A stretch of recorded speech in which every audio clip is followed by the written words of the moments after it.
La presenza di una lingua è un tra i segni più distintivi di una cultura e di un popolo. L'Europa ha una grande ricchezza linguistica.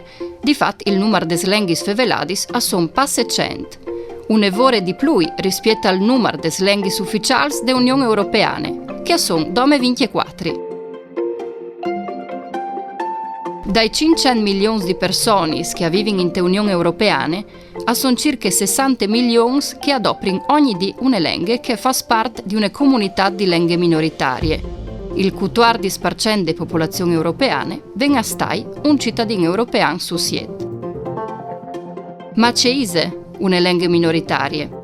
Alle stabilite le carte europee des lingue regionali o minoritarie, un dei trattati internazionali che tutelano le minoranze linguistiche in Europa. Secondo questo documento, è definita regionale o minoritaria una lingua fevelata dal territorio di un Stato di bande di cittadini che costituiscono un gruppo di numero inferiore rispetto al resto della popolazione. Clar che una lingua minoritaria è di essi differente dalla lingua ufficiale del Stato. Dut caso, questa espressione non chiappe dentro né i dialetti né le lingue da immigrati.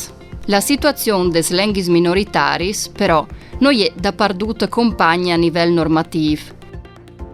Di fatto, sono lingue minoritarie che hanno ottenuto livelli alti di tutele e che sono pronti per affrontare le sfide delle società contemporanee.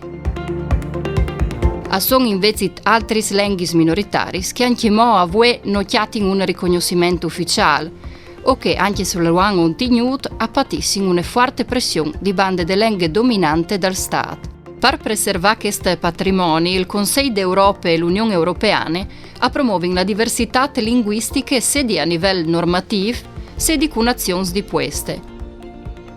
Secondo l'Unione Europea, di fatto, sarebbe bene che ogni cittadino impari almeno 3 lingue, la propria lingua minoritaria, come per esempio il Furlan, la lingua del Stato e una lingua foreste.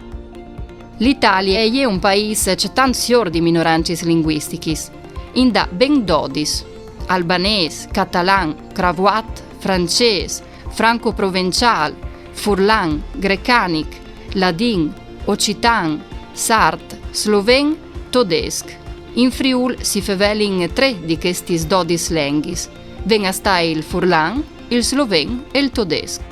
L'articolo 6 della Costituzione italiana tutela queste lingue, anche se dome dal 1999, con la legge statale 442, che è principio costituzionale all'attaccata iessime tutti in vore ad implen per tutte queste lingue.